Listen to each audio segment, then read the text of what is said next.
y cómo se hace un control de la infección nosocomial. Muy bien, pues vamos a empezar por el primer apartado de trabajo de esta sesión. Vamos a empezar hablando de la gestión de residuos sanitarios. En nuestro cuaderno de trabajo vemos que cuando abordamos el contenido de gestión de residuos sanitarios nos referimos a la normativa 81/2013, que es la de gestión de residuos sanitarios en Comunidad Valenciana. Cuando estudiamos gestión de residuos sanitarios tenemos que tener en cuenta que cada vez que vamos a una comunidad autónoma distinta, cada comunidad autónoma tiene una regulación normativa específica. Si bien es cierto que el Ministerio de Sanidad hace una propuesta general de división en 7 grupos de residuos sanitarios, cada comunidad autónoma lo adapta. Comunidad Valenciana hace una de las adaptaciones más sencillas de todas, porque básicamente lo que hace es una propuesta en la que tanto el grupo 1, grupo 2, grupo 3 de residuos son exactamente los mismos que nos recomienda el Ministerio de Sanidad, pero luego el grupo 4, en contrario, lo que hace la Comunidad Valenciana es que hace un grupo comodín, donde absolutamente mete el resto de grupos. ¿Por qué hace esto? Pues hace una propuesta inteligente, porque básicamente, como vemos, el grupo 1 son aquellos residuos que producimos todos en nuestra casa y se llama que son asimilables a urbanos. La mayoría de preguntas OPE la tenemos, como no puede ser de otra manera, referidas a el grupo 2 y el grupo 3, porque en tanto grupo 2 y grupo 3 vemos que son los residuos que son sanitarios. Unos son sanitarios no específicos y otros son sanitarios específicos. Obviamente lo que más nos interesa a nosotros son los del grupo 3. Y de ahí que la mayoría de preguntas OPE que tengamos se refieran al grupo de residuos sanitarios, obviamente de este grupo 3, que son los específicos o de riesgo. Vamos a ver, por tanto, que al grupo 1 o grupo 2 se le puede llamar que son no específicos, no peligrosos, y a partir del grupo 3 se consideran peligrosos. Lo únicos a partir del grupo 3 que se consideran sanitarios son los del grupo 3. Grupo 4, dentro del mismo vamos a tener citostáticos, vamos a tener químicos, vamos a tener radioactivos, vamos a tener un grupo más heterogéneo que representa el resto. ¿Por qué Comunidad Valenciana ha dejado el grupo 4 para el resto? Porque normalmente suelen tener marcos normativos específicos a su vez para ver cómo se gestiona el residuo en concreto. Con lo cual, la reducción que tenemos conceptual de la propuesta normativa de Comunidad Valenciana me hace prestar especial atención al grupo 3. Tanto es así que es el único que vamos a describir y analizar de forma un poquito más concienzuda.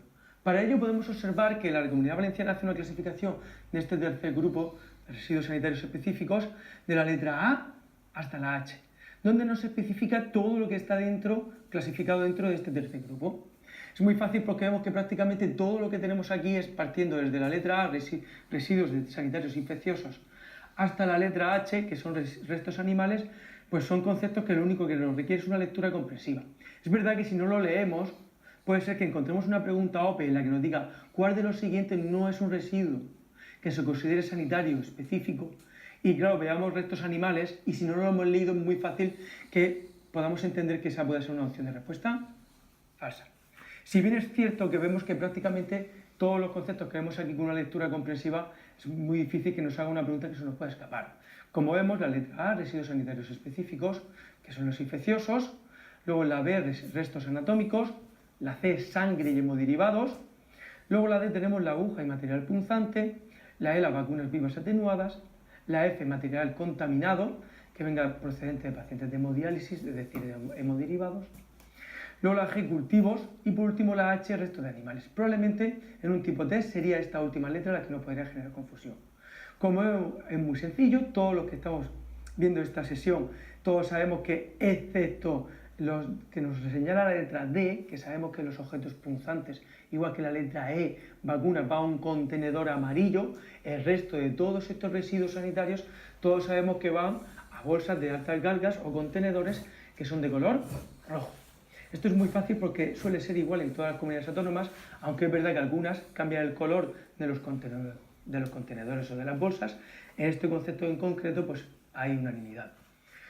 Una vez que tengo esto claro, podemos observar una pregunta que hemos tenido de compañeros que se están presentando a lo largo de 2018 a pruebas selectivas teniendo nuestro mismo temario convocado. ¿Cómo puede ser esta pregunta que han hecho las matronas en gestión de residuos?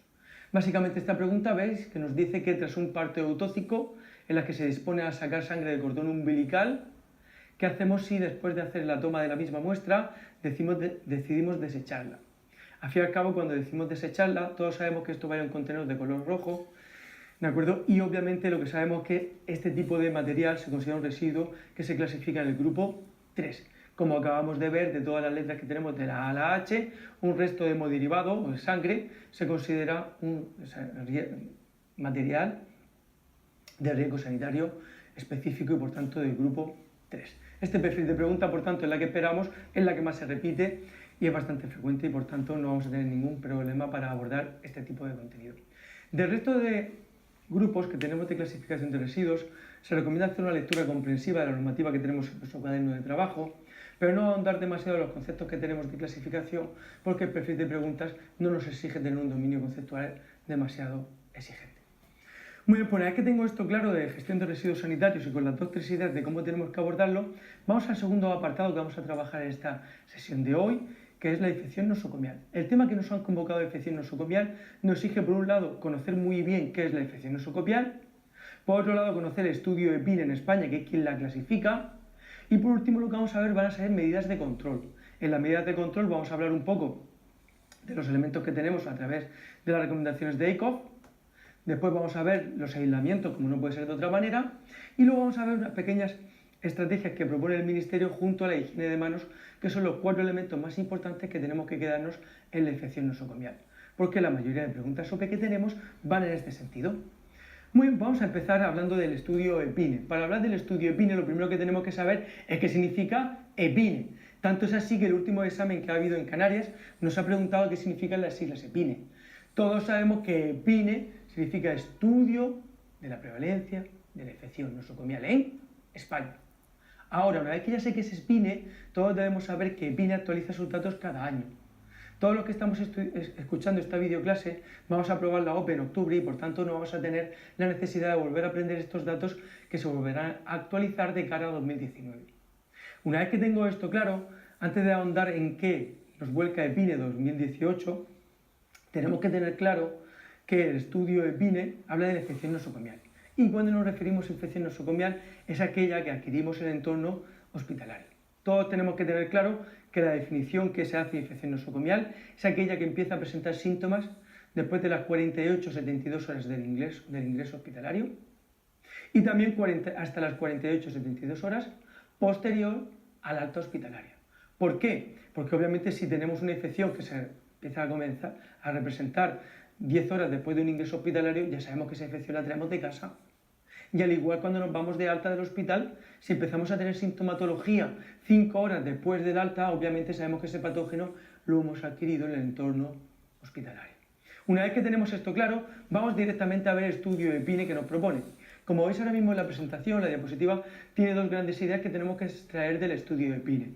Por un lado, la prevalencia de la infección nosocomial, que se va acumulando, se calcula de forma anual y se va calculando de forma acumulada. Y por otro lado, las causas que están generando la infección nosocomial, las principales causas. Vamos primero a hablar de prevalencia. Como podemos ver, la prevalencia actualizada a día de hoy sitúa en primer lugar a la infección urinaria, en segundo lugar a la infección respiratoria, en tercer lugar a la quirúrgica y en cuarto lugar a la bacteriemia. Cuando revisamos los test que desarrollamos en clase, muchas veces tenemos que tener cuidado porque vemos que en la batería test le ponemos la palabra obsoleta.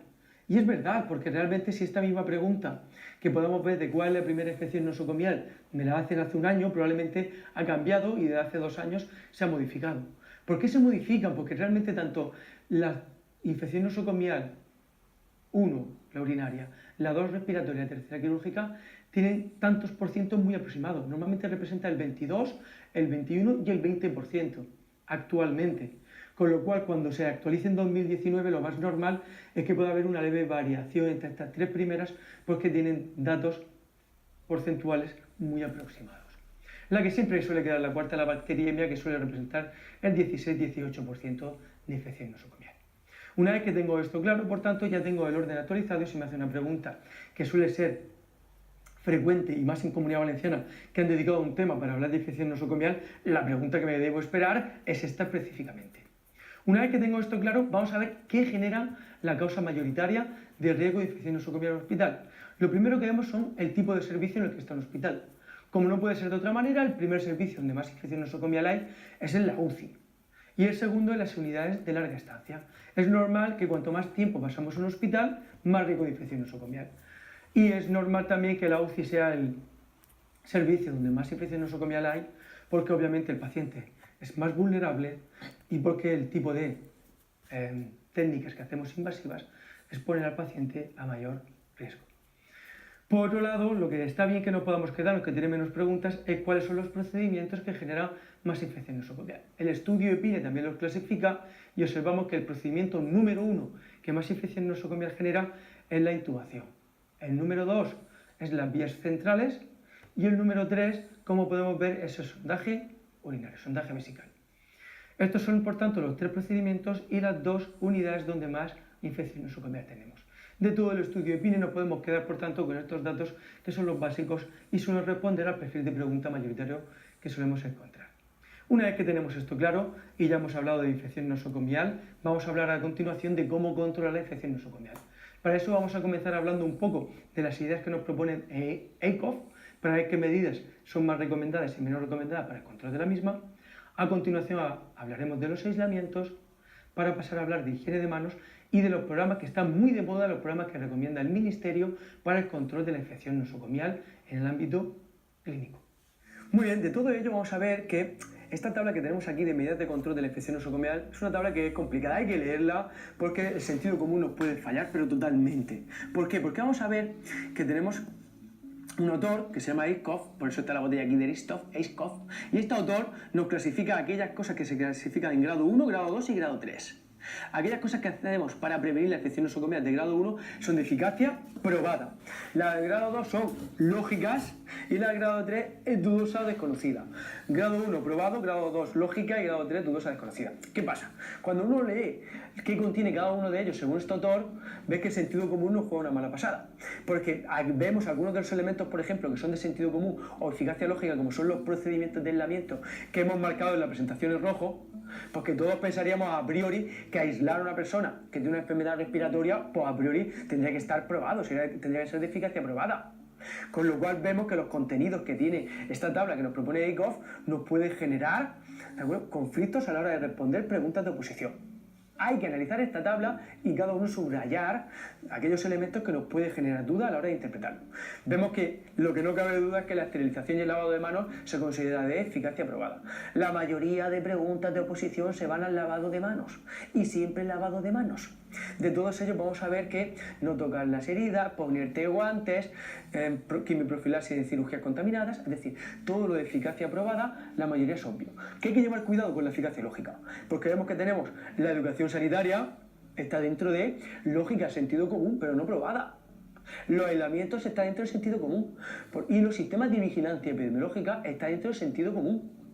Lo que tenemos que aprender son 3 excepciones que todos llevaríamos por defecto a grado 1. Por tanto, casi todo lo que hay en grado 2, si nos damos cuenta, lo llevaremos al 1.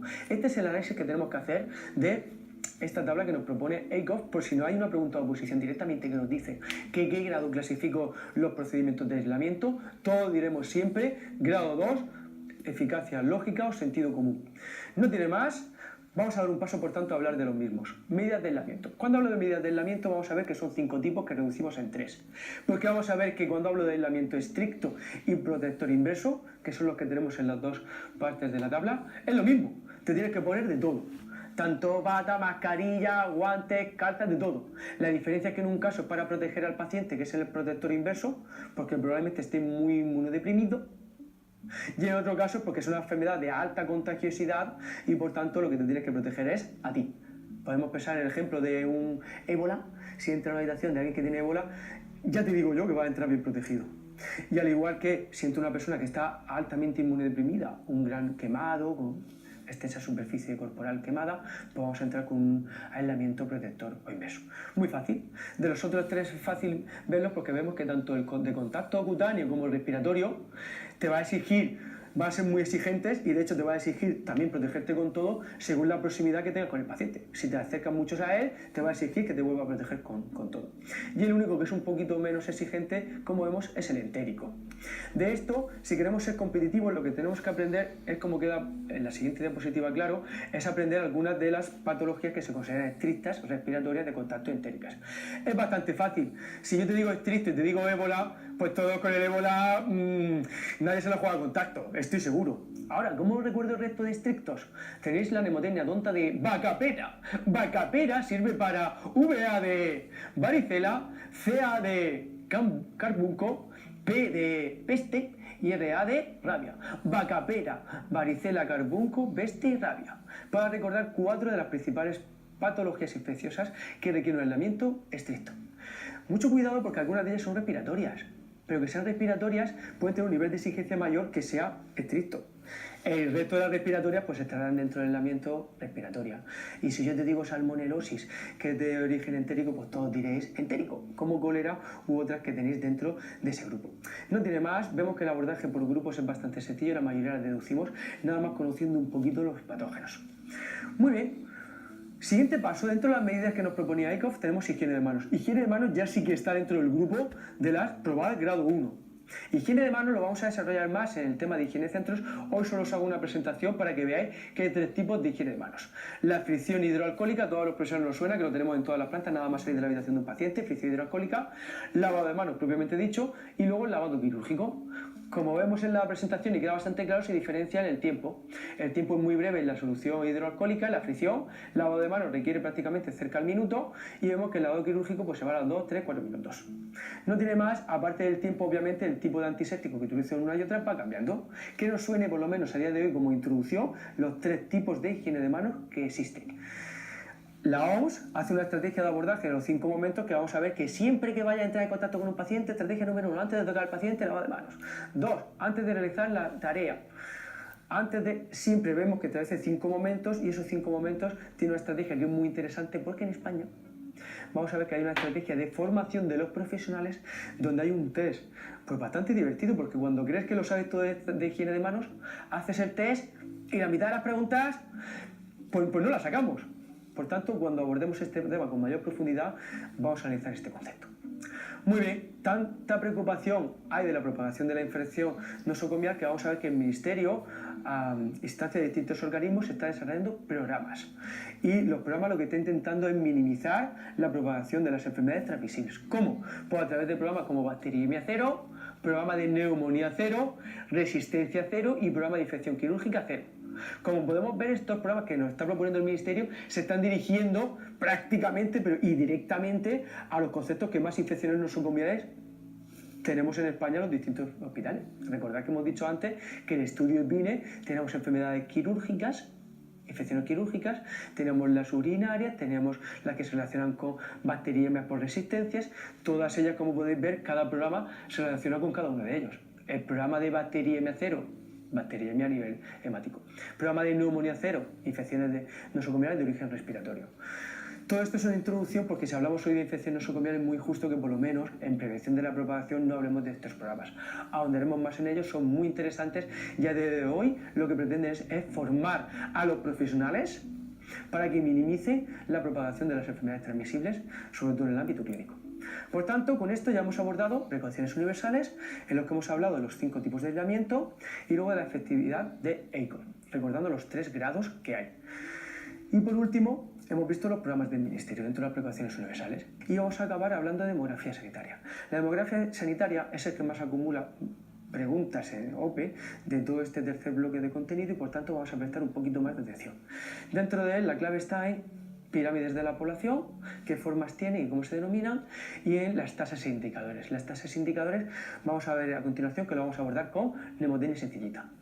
Lo primero que tengo que saber cuando hablo de demografía sanitaria es que hay 2 tipos de demografía, la que se denomina estática y la que se denomina dinámica. Es una falacia porque todas se mueven, los datos se mueven, por eso tiene razón de cogerlos, recogerlos y cifrarlos y analizarlos. Si no se moviese ninguno, pues no los recogeríamos. Cuando hablamos de estática y dinámica sabemos que exactamente estática no es. De hecho, si nada más vemos el censo y el padrón, observamos que el censo se conecta cada 10 años. Por tanto, los datos se van actualizando de forma, pues como vemos, muy prolongada. Por eso se denomina demografía estática. Censo y padrón, como vemos, insisto, uno tiene un interés estadístico, mientras que el padrón de padre, más paternalista, ¿vale? Tiene un interés administrativo, por eso es más, se relaciona más con los municipios, se da más un ámbito más local, mientras que el censo es estatal, se publica, se hace cada 10 años, responsable es el Estado. Diferencias entre el censo y el padrón dentro de la demografía estática. La que más nos interesa a nosotros no es la estática, sino que es la dinámica. Y dentro de los indicadores de la dinámica, pues los más importantes son NM2. NM2 quiere decir natalidad N y M de mortalidad y M de migración. Natalidad, mortalidad y migración. De hecho, las poblaciones como más modifican y cambian son en base a natalidad, mortalidad y migración, y si no que se lo diga España en los últimos 10 años. ¿De acuerdo? Muy bien, pues una vez que tenemos esto claro, vamos a ver que los indicadores más interesantes que vamos a analizar van a ser los indicadores de natalidad y de mortalidad. Y por eso las tasas e indicadores más importantes que tenemos que aprender son precisamente los de este tipo de datos. Vamos a empezar con los primeros de ellos. En nuestro cuaderno tenemos esta tabla que estamos viendo en la presentación, que son indicadores demográficos por sexo y edad, que básicamente lo que nos hace es dividir la población, ¿de acuerdo?, por edad, e intenta establecer una relación entre las poblaciones más jóvenes, en la de mediana edad y en la de alta edad. Es lógico que si tú quieres ver la proporción que hay, pues básicamente podrías coger toda la población de un país, dividirla, venga, los que tienen más de 40 años y los que tienen menos, y dividir uno entre otro para ver su proporción. Básicamente es lo que se hace con todos los indicadores que vemos aquí. De hecho, la mayoría de ellos lo que hace es que vemos el numerador, pone población joven y en el denominador vieja, o lo contrario, en el numerador pone población vieja y en el denominador población joven. Pero es una forma muy sencilla de explicar que todas las tasas e indicadores demográficos basados en edad son muy facilitos. Tanto que lo que hemos hecho en esta tabla abajo es juntar lo que son por dependencia. De tal manera que cuando hablo de tasa de dependencia, vemos que tasa de dependencia, ¿qué va a ser? Pues va a ser aquella población en un país que es dependiente. ¿Quién es dependiente en un país? Pues supuestamente desde el punto de vista estadístico es aquella población que no está en edad de trabajar, depende de otros. ¿Quién no está en edad de trabajar? Pues los que no tienen edad todavía, los menores de 16 años y los que se han jubilado, los mayores de 64, es decir, 65 años en adelante. Esto es obvio, esto no lo tenemos que explicar otra vez.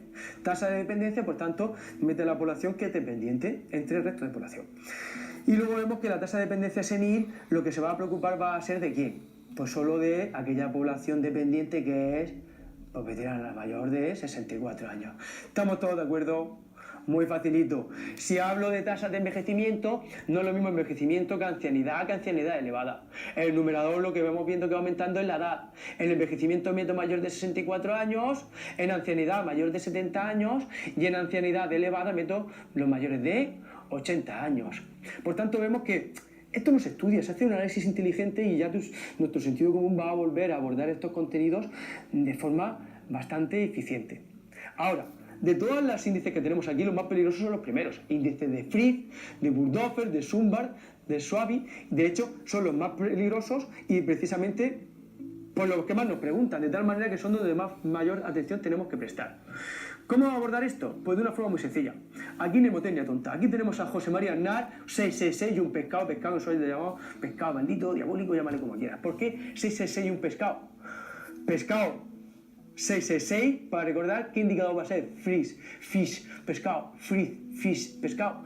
¿Por qué 66, Alejandro? ¿Por qué 666 te va a ayudar a recordar los puntos de corte? Mayor de 160, 60, 160 y menor de 60. Dice Alejandro, ya entiendo qué hacer pesca aquí. Fish. El 666, mayor de 160, entre 60 y 160, menor de 60. ¿Y qué hace José María Aznar? José María Aznar lo que hace aquí es JMA, población J de joven, M de madura y A de anciana. Lo que nos queda claro es que Frisch en el numerador pone la población muy joven. Y cuanto más alto te da el indicador de Frisch, quiere decir que la población es más joven. Entre 60 y 160, que la población es madura, y menor de 60, que es anciana. Esto tenemos que cerrarlo porque ahora vamos a analizar alguna pregunta directamente que te has sentado en el examen y nada más empezar el examen te dice 70 puntos en Frisch, ¿qué significa? Este tipo de preguntas te sigue dominar muy bien esta parte del contenido. Muy bien, una vez que veo Frisch, hay que ver al lado Schwabi. Schwabi es igual que Frisch. De hecho, vemos que esta diapositiva lo que te está haciendo es que te lo está comparando. ¿Por qué es exactamente igual? Lo que pasa es que Schwabi, como vemos, en un numerador, en vez de poner la población joven, pone la población mayor. A poner la población mayor, pues justo su interpretación es justo al revés. A menor puntuación, la población es más joven. Y lo que te está comparando esta diapositiva es que menos del 20% es J de José María Aznar, J de joven, entre el 20 y el 30% es una población madura, y mayor del 30% quiere decir que es una población anciana. Lo tenemos claro, por tanto, que fresh y suave tienen que venir juntos. El pescado, suave, fresh, suave, vienen juntos y se leen justo al revés. Y ya hemos dicho se lee al revés porque una en el numerador tiene la población joven y la otra en el numerador tiene la población vieja. Una vez que tenemos esto claro, si ya te vienes arriba y dices, Alejandro, creo que lo tengo, creo que me puede ir con 2, 3 indicadores. Si te vienes arriba y te quieres con uno más, y yo te digo, ¿con qué me relacionarías de todos estos Bulldozer? Bulldozer, que es otro de los que tenemos, nosotros lo relacionamos con Bulldog, que queda bastante claro en esta presentación. Bulldog lo tenemos que relacionar con Fish, y aquí te pongo otra vez pescado. ¿Por qué Bulldog lo relacionas con Fish? Porque Bulldog y Fish, los dos en el numerador que ponen población joven, a diferencia de lo que hacía Sauby, que en el numerador ponía población mayor, anciana. Me estoy explicando bien, por tanto, es muy importante que cerramos y hagamos esta relación conceptual con mnemotecnia tonta con la que estamos explicando, para que cuando llegamos a una oposición como fue la de Madrid en el año 2009, que vemos esta pregunta que nos dicen, el estudio de la estructura de una población, el índice de Fritz de 85, esta pregunta te exige saber perfectamente que Fritz, pescado, 666. Hemos dicho que más de 160, entre 60 y 160 y menos de 60. Sabemos que el 85 está entre 60 160 y esto es una población JMA, José María Aznar, MD, madura. ¿Lo tenemos claro? Este tipo de preguntas son de alto nivel y nos exige hacer este abordaje del punto de contenido. Mucha mnemotecnia para cerrar los índices y tablas de población. Vamos al siguiente. Tasas de índice de nacimientos. En tasas de índice de nacimientos tenemos esta tabla que es muy facilita. De ella solo tenemos que tener una precaución, no confundir natalidad con fecundidad con reproducción. Como vemos, natalidad es el número de recién nacidos de una población entre toda la población, completa. No tiene nada que ver la natalidad con fecundidad. ¿Quién puede ser fecundada? La mujer. Por tanto, lo que hace la fecundidad es que en el denominador no pone a toda la población, en el denominador solo pone a quien puede ser fecundada. Desde el punto de vista estadístico, solo metemos a las mujeres entre 15 y 49 años. Por tanto, la fecundidad se diferencia de la natalidad, en que natalidad pone todos los recién nacidos entre toda la población que estoy estudiando. Mientras que la fecundidad pone todos los recién nacidos entre las que pueden ser fecundadas, que son las mujeres entre 15 y 49 años. Desde el punto de vista estadístico, insisto. Y por último, la de reproducción no la confundimos porque es muy parecida a la natalidad y lo que hace la de reproducción es que en el numerador solo pone el número de recién nacidos niñas y lo divide entre las mujeres fértiles, que son nuevamente de 15 y 49 años. Por tanto, tres tasas que tienes que diferenciar, que son bastante parecidas y da juego para que en una pregunta OPE se pueda meter a intentar confundir entre alguna de ellas. Para ir cerrando las tasas e indicadores, tenemos la de cambio poblacional, que son muy sencillas. Entre ellas, recuerda, mnemotecnia tonta, crecimiento vegetal. El crecimiento vegetal, el vegetal es natural, y lo natural es nacer y morir. Primero nacemos y después morimos. Por tanto, vamos a ver que cuando hablo de crecimiento vegetal es el número de nacimientos menos el número de defunciones. Mnemotecnia tonta, sencillito, para que nos quedemos con alguna idea de las tasas de cambio poblacional. La mayoría son muy sencillitas y las podemos cerrar de una forma inteligente. Las de mortalidad, que tenemos en la siguiente presentación, la tabla que tenemos, que tenéis en anexos, el trabajo que podemos hacer es muy inteligente. En la asignatura de enfermería infantil se comenta que la hora de dividir la población infantil lo hacemos por los días de vida. Esto realmente puede ser de esta asignatura o se puede estudiar en infantil. Yo cuando hablo de un neonato, el neonato es aquel que tiene 28 días de vida. Por tanto, cuando hablo de tasa de mortalidad neonatal, ¿cuál es? La que se da en los primeros 28 de vida. Cuando hablo de periodo neonatal precoz, hablamos de un neonato precoz en los primeros 7 días de vida. Por tanto, cuando monto una tasa que se llama tasa de mortalidad neonatal precoz, va a ser los primeros 7 días de vida. Cuando hablo de periodo neonatal tardío, va entre los 7 y los 28 días. Por la tasa de mortalidad neonatal tardía es muy sencillito, por tanto solo tienes que hacer esta relación a la hora de hablar de las tasas de mortalidad. Tasa de mortalidad infantil el primer año de vida, y luego con Acosta-Varo es muy importante que lo tengas en cuenta. Acosta-Varo, índice de Acosta-Varo, que lo tenemos el tercero empezando por arriba, en la tabla, vemos que Acosta-Varo es la mortalidad de los primeros 5 años de vida. La mortalidad que se da en los primeros 5 años de vida. Nosotros la mnemotecnia que os proponemos es que con Acosta-Varo es que la V de Varo, en romano significa el número 5. Por tanto, Acosta-Varo la pones en grande para recordar que es la mortalidad de los primeros 5 años. Muy facilito, con un poco de mnemotecnia tonta y teniendo en cuenta los periodos evolutivos del niño, podemos sacar prácticamente todas las tasas de mortalidad más importantes. Con esto, recordamos que ya hemos cerrado dentro de este tercer bloque los determinantes de la salud, bloque 1 que hemos visto la LONDE, la OMS. Hemos cerrado las precauciones universales, que ha sido el segundo punto, con los aislamientos y los niveles de efectividad en los 3 grados que hemos comentado. Y estamos en el tercer punto dentro de demografía sanitaria. Hemos visto la demografía estática, la demografía dinámica. Dentro de la estática hemos hablado del censo y el padrón, y dentro de la dinámica estamos hablando de tasas e indicadores. Para cerrar el tema solo nos falta ver las pirámides de población. Muy bien. Vamos a por ellas. Pirámides de población. Las pirámides de población, lo primero que nos tiene que dar claro es que siempre que una pirámide, nunca nadie me diga que una pirámide tiene forma de pirámide. De hecho, es mentira. Las pirámides tienen distintas formas que vamos a ver a continuación.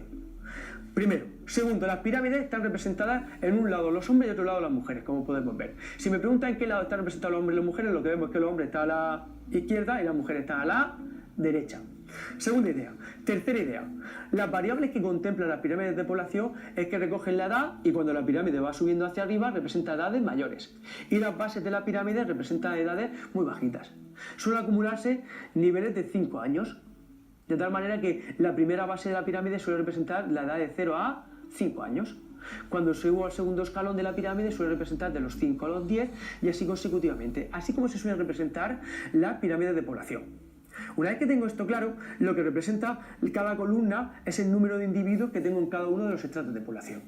Una vez que tengo esto claro, la tercera idea que os quiero transmitir es que lo que mide las pirámides de población son dos variables cuantitativas. Por edad, cuando vas avanzando, y el número de individuos que tengo en cada estrato, por edad. Dos variables cuantitativas se representan por un histograma. Por tanto, las pirámides de población son dos histogramas de frecuencia. Uno para mujeres y otro histograma para hombres. Esto es una pirámide de población. De hecho, si nos acercáramos con la lupa, veríamos que normalmente la pirámide tendría que ser más alta en la parte de las mujeres, porque las mujeres y la mujer española concretamente tiene mucho mayor supervivencia. Por tanto, vamos a ver que lo justo sería que la parte de la pirámide de la mujer llegara más arriba. Una vez que tengo esto claro de las pirámides, lo que realmente nos pregunta es la forma que tienen las pirámides.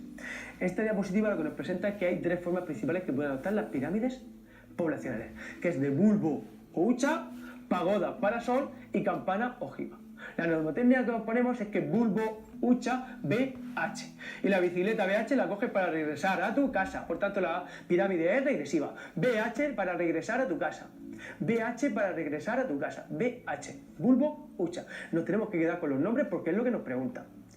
Con la pagoda parasol PPPP, ¿por qué tanta P?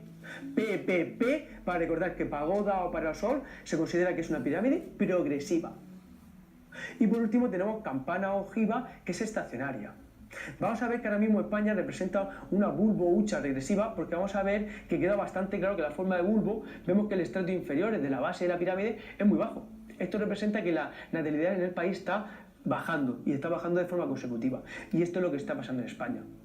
En países que esto ya pasó hace muchos años, como países centroeuropeos, lo que estamos viendo realmente es que ellos han llegado, que es donde llegaremos nosotros, a un tipo de pirámide poblacional que es estacionaria, campana u ojiva. Y lo que representan las pirámides de PPPP, progresivas, pagoda, parasol, son de países que son subdesarrollados, donde hay muchísimos nacimientos pero muere mucha gente. Por tanto, enseguida se cierra la pirámide. En cuanto empiezas a subir, la probabilidad de morir es altísima. Cuando suben todos los estratos como una estacionaria, quiere decir que ese país tiene una buena calidad de vida y muere muy poca gente joven. Eso es lo que quiere decir una campana estacionaria. No tiene más, es muy fácil, por tanto, quedarse con los tres tipos de pirámides poblacionales y centrar los puntos clave con las mnemotecnias que acabamos de proponer. Una vez que hemos hecho este análisis, vamos a ver alguna pregunta como la que ha sido enfermería en el examen de subinspector que ha habido en Murcia en el año 2016, que nos dice: una pirámide poblacional de forma de bulbo refleja, acabamos de decir que bulbo es hucha, la bici, BH para regresar a tu casa. Por tanto, BH es lo que me dice la opción de respuesta 3. Una población en regresión con descenso de natalidad y alta esperanza de vida. Vemos preguntas sencillitas y este perfil de preguntas tenemos bastantes preguntas que se repiten y que nos exigen saber las distintas denominaciones que adquiere cada una de las pirámides poblacionales. Recuerda que para cualquier duda en el abordaje de los contenidos